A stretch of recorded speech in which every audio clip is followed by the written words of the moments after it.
Hey guys, welcome back to X-Wing Week. Today we're going to be taking a look at some more advanced powers on the cards, as well as some more advanced movement and obstacles in the game. If you haven't yet, go ahead and watch the How to Play video. I'll link that down in the description below. It'll give you more of a basis to build off of if you haven't played before, and this stuff that we're going to be talking about in this video will make a lot more sense once you've watched it. We're going to go ahead and get started with a pilot card. We're going to look at three separate sections here. One up here at the top is going to be the name. Right here it's going to be the actual pilot's power. And down here it's going to be the upgrade bar.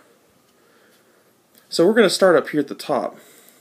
The name is pretty simple. This is Luke Skywalker in an X-Wing. Now if you look at what we looked at in the How to Play video, here we had a rookie pilot in an X-Wing. The one thing you're going to notice that's a big difference is there's this little dot here next to Luke's name. What that indicates is that he's unique. Essentially, being unique means that you can't run two Luke Skywalker X-Wings, or another Luke Skywalker card. I'll show you one of those in a little bit. But essentially, you can only have one Luke Skywalker in your force, whereas you could have more than one of these rookie pilots, since it's just a generic pilot. That's pretty simple, so let's go ahead and move on. Here you've got the pilot power. We talked about these actions you can take during your turn, but more named characters start having these pilot powers. Pretty much every named character has its own pilot power. In this case, Luke has the ability to change one of the focus results to an evade result when he's defending. So essentially he gets an automatic way to use a focus even if you don't take a focus action, which is pretty useful. In this case, it's an intrinsic ability, meaning you don't have to take an action to use this. This just happens every time that Luke's defending. Sometimes it'll say take an action or things like that, but in this case it's pretty clear it's just when defending. And there are going to be other powers like this, not necessarily the exact same. We'll see a few in a little bit here that are going to be a lot different. These are going to be highly customizable to your ships and something that you'll actually build your force around. And down here at the bottom, you're going to have your upgrade bar. This tells you what kind of upgrades that your ship can take. And different ships with different pilots have different upgrades. So let's look at this rookie X-Wing again. You pulling these both on. You'll notice we have this little triangle, which is a torpedo. This little R2-D2 thing, which is an astromech. But you'll notice Luke Skywalker also has this little medal. And these are elite pilot skills. Usually the rookies and the generic type pilots don't get these elite pilot skills because, well, they're not elites. Luke has been flying for a while, so he gets to take elite pilot skills. So let's look at some of those cards and go through the different types of cards as well. Not just what's on Luke's card, but a few different options. So here we have a few of the different upgrades. And these are the different types that Luke can choose from. Right here we have a torpedo. Let's go and take a look at that. This is a proton torpedo. Essentially, with the proton torpedo, you have to use a target lock, so that little cross-eye symbol or the little crosshair symbol, you have to spend a target lock and discard the proton torpedoes to use this attack. This is a secondary weapon attack. Essentially, when you attack during your turn, you have the choice of either using your primary weapon, which will use the red dice on your actual pilot card. Going back to the pilot card, just to give you a reminder, that one right there. Or, if you want to use secondary weapons, you'll use this right here. So in this case, you'd spend the target lock that you have on another ship, and you get to use this attack. So you get to roll 4 dice for the attack, and you can only use it in range 2 or 3, meaning if your ship is within one of another ship, you can't use it on that ship. You still have to attack in your front arc, the little front triangle, so you can't just shoot behind you or anything like that. And this one also has another ability down here that says you may change one of your eye results to a critical hit result. So it's kind of like having a built-in focus on the shot itself. This is a very good card, and it also costs points to use. So you're having to spend 4 points to add it to your ship, and it's one-time use. And you also have to have a target lock. So it gives you an idea. You kind of have to build around these abilities. It's not going to be something you can just throw out there, shoot, and forget about it. In this case, you'll actually have to take a target lock, and you'll have to be in a certain range, and you have to kind of think about where you're going to shoot. So that's the torpedo. Here we have an RT or an astromech droid. In this case, it is an R2 unit. This is R2-D2. You'll notice that little dot again, that unique dot, so you can't have more than one R2-D2 in your force. And this one is after executing a green maneuver, you may recover one shield up to your shield value. So essentially, once you use one of those green moves on your dial, you get to heal a shield token, which is really good for more tanking type of ships like Y-Wings that have more shields, maybe the Millennium Falcon, but he can't take an astromech droid. But the Y-Wings can. So this is very useful for that. Maybe not as much Luke, but it's pretty good on any ship. And again, you got 4 points down here. And here's an elite pilot skill. So this is marksmanship. And similar to the actions that you take on your card, some cards will actually give you other actions you can take. In this case, marksmanship has you using your action, and during this round you may change one of your eye results to a critical hit, and all of your other eyes to regular hits. So it's kind of like a better version of a focus, but you can only use it on offense. So this will take your action for the turn. It costs 3 points to use. This one isn't one-time use though, and that should probably say that for the R2 as well. It's not one-time use. They're not intrinsically one-time use unless they say, like on here, spend your target lock and discard this card. So if they say to discard it, then it's one-time use. We're going to look at another example here. This is Boba Fett's Fire Spray 31. It's a little bit bigger because it's an oversized promo card, so it might be a little bit easier to see. Again, at the bottom we have our elite pilot skills. We have this other looking symbol. This is actually a turret that's specific to the Slave One, at least for right now. And then we have these mines, crew, and missiles. So we've seen the crew, we've seen the missiles, and we've seen the elite pilot skills. We're going to just take a quick look at his turret. So this is what that looks like. And this one is the heavy laser cannon. It's going to be a 4-dice attack, range 2-3, 7 points. You can attack one ship, and immediately after rolling your attack dice, you must change all of your crits to regular hits. So it's a bit of a downside, but the fire spray has a different type of attack. Essentially, it can attack forward and backward, which is another thing to mention about those bigger ships. So in this case, Boba Fett's ship, or the Fire Spray 31 in general, can attack forward and backward, whereas the Millennium Falcon has a 360-degree firing range.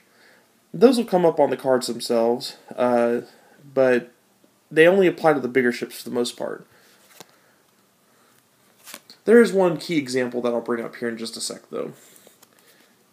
Here's a mine, and essentially, mine's a 2-point item, and you can essentially drop a seismic charge after you do your movement.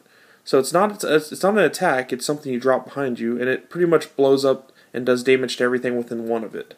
So it's a nice little bonus. Now what I want to show you is that example I was talking about, which is going to be the Y-Wing and its turret. So normally a Y-Wing has a normal attack. So here's the Y-Wing card. Let's go and swap these out. So this is just a standard Y-Wing. It has this little turret symbol, 2 torpedo slots, and an astromech unit. So Dutch, and here's a power on him as well. So after acquiring a target lock, choose another friendly ship at range 1 or 2. The chosen ship may immediately acquire a target lock. So he's a good support figure. He can give your other ships target locks. But all we really want to look at here is this little turret. So in this ship's case, he can get a turret upgrade. Turret upgrades are interesting because they give you a 360 firing arc. So here's his turret, and it's an ion cannon turret. So it says, attack one ship, even a ship outside of your firing arc. That's what gives it the 360-degree shot. If this attack hits the target ship, the ship suffers 1 damage token and receives 1 ion token. Then cancel all dice results. So it's a 3 attack.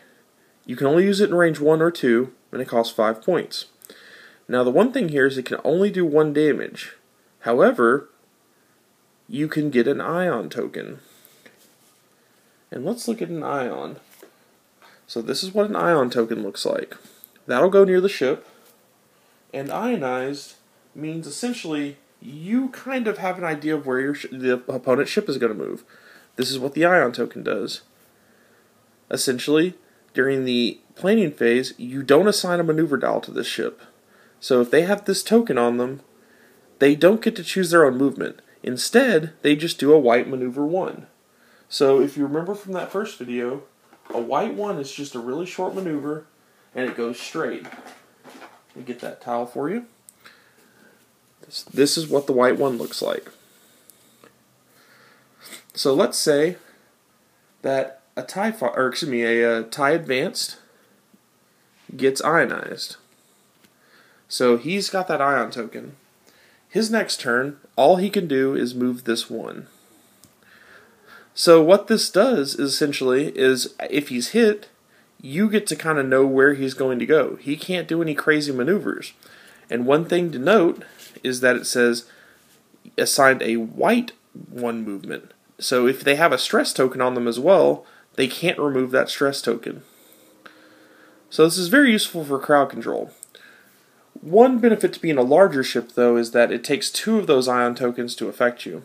So if they hit you with 1 ion token, it'll stay on you, but it won't actually ionize you. So if you get hit twice, then you'll get the ionization and you can only move the 1.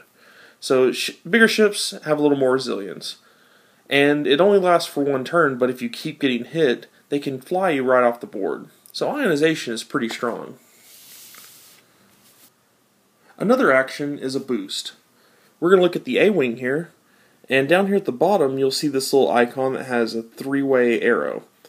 Essentially, a boost allows you to do an additional movement as an action after you've taken your normal action.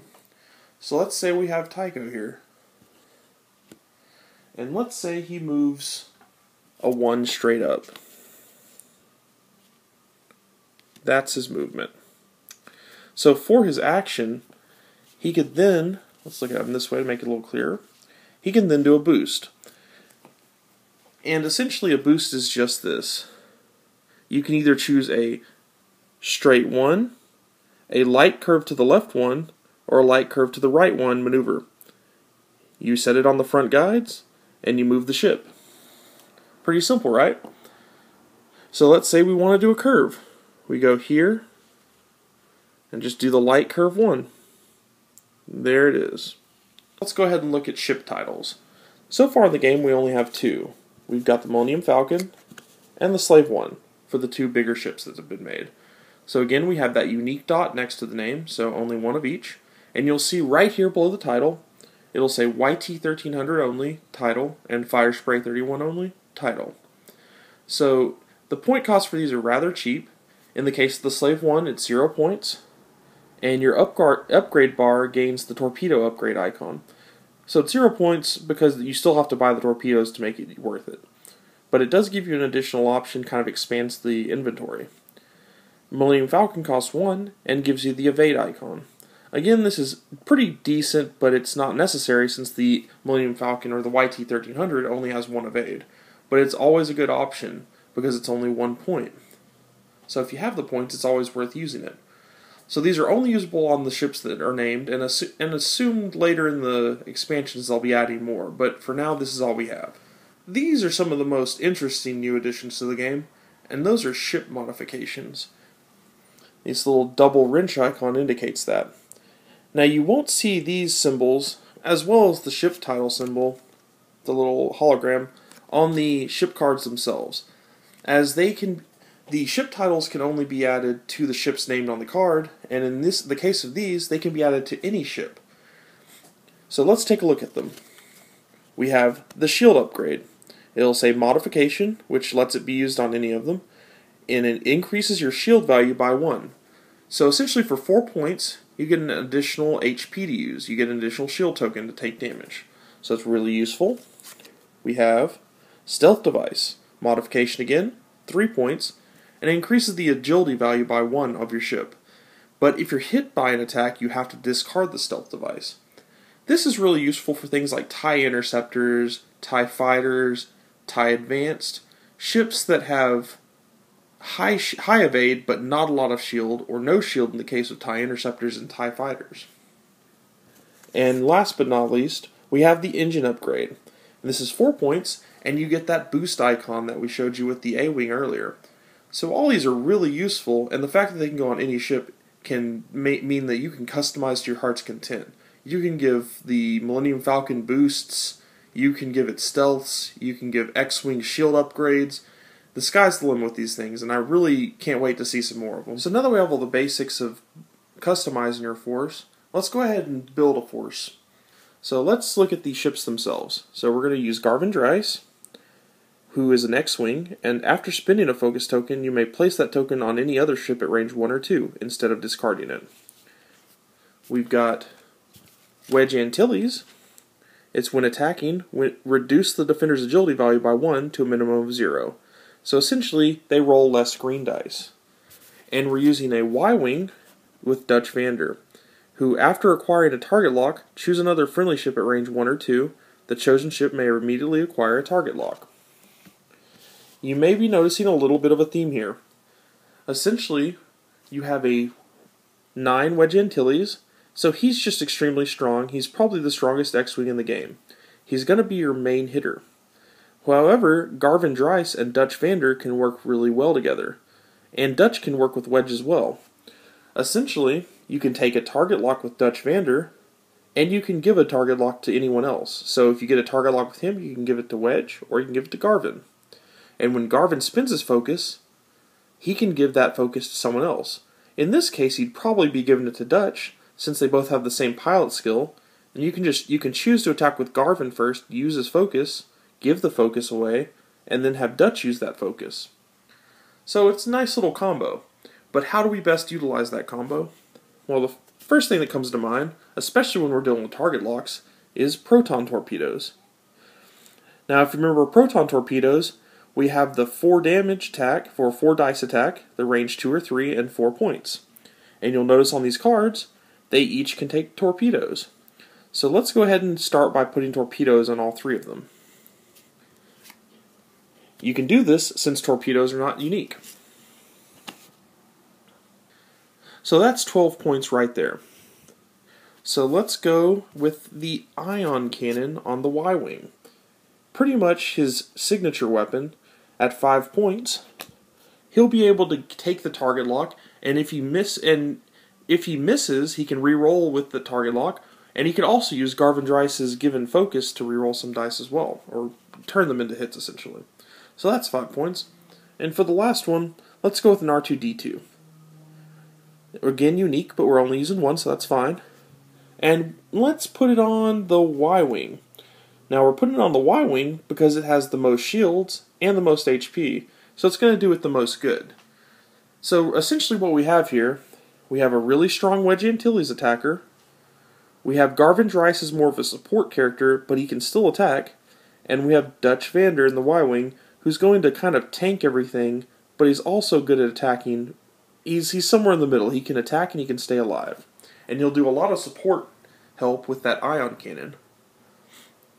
So this would be an example of a pretty good team. This is I've seen this in action, and I've used it personally at tournaments, and I've seen other people using it in tournaments as well. Now, what we're going to talk about last here is just an aspect of movement that we haven't really brought up yet, and that is asteroids. In the first video, I showed you some basic movement without asteroids, but essentially in every game, you're going to have these guys lying around the battlefield. Now, they're going to be at least 1 space apart, so something like that, and you'll have to navigate through them. Each player is going to be able to put out up to 3. Normally, you have the max out there. And what will happen is, let's say we have Darth Vader flying through. And let's go with a 2. So Darth here thinks he has room, and he's going to do a 2 maneuver, a straight 2. So let's do that maneuver here. And as you can see, he's landing on top of the asteroid. Now what happens here is that Darth isn't necessarily hitting an asteroid because this game is played in more of a 3-dimensional space. However, he's having to really work to avoid the asteroid. So what you're forced to do is take a hit die and roll the hit die. And he takes a hit. So he would take either a shield if he had them, or he would take a hull point. Now, one big disadvantage of that is that he also can't take an action if he's on the asteroid, and he can't shoot while he's on an asteroid either. Again, he's not hitting the asteroid, but all of his efforts this turn are going into avoiding hitting this asteroid. So that's really disadvantaged there. That's a huge disadvantage. Now, one thing that might happen is if he's here, let's move this here. Let's say he's not hitting this asteroid yet, but as you can tell, he's not going to be able to do a maneuver where he doesn't at least go through it with the template. So let's say he does that same 2 maneuver and does this. So he misses the asteroid, but if the template touches the asteroid while he's moving, he again has to roll the die. In this case, he takes a critical hit. So again, he's going to take damage. And he still cannot take an action this turn. He can still shoot because he's not avoiding it actively in the combat phase. But he can't take an action, he takes a damage. So you want to avoid asteroids as much as possible. They are killers. And in that same vein, we're going to look at hitting other ships. So we're going to pick on Darth Vader one more time here. And we've got Tycho coming in the A-Wing. So let's say Tycho picks A2 maneuver. Now as you can see here, his ship base is going to overlap Darth Vader's ship. Now you can't have overlapping ship bases, so what you'll do is you'll stop it at the closest possible spot. Now there isn't a die roll for this. They don't actually hit. Again, this is 3-dimensional space, so they're just working to avoid each other. Now the one that hits Darth Vader, so in this case the A-Wing, whoever's hitting the ship can't take an action this turn. So let's say somehow Darth Vader had moved this turn. He couldn't have actually, but in this case Darth Vader wouldn't have moved this turn. Tycho's hitting him, so Tycho can't take an action. Darth Vader, say if he later moved like this and just bolts out of here, he can still take his action since he didn't ram anything. So in this case, the person ramming is the one that's at the big disadvantage. However, this is also a good way for cheaper ships to run interference. So let's say if this was one of those rookie A-Wings and has to move earlier in the turn, and he thinks that Darth Vader's going to fly in here. Well, he might just run in here with a 2 just to kind of block up the TIE Advanced here from moving. So bam, he hits him, and that prevents him from taking his action. Another thing to note is when bases are touching, ships that are touching each other base to base can't shoot each other. So even if I'm right here tailing him, if I'm touching him, I can't shoot Darth Vader. It's another thing to keep in mind, and shows a little more of the strategy and movement. Thank you guys for watching this advanced tactics overview of X-Wing miniatures, and I hope you learned a little bit something more about it. If you did want to see our original how-to video, I'll link it down in the description below, just down here. Take a look at it. And thanks for joining us. This is Hunter signing off for Weapons Grade Tabletop.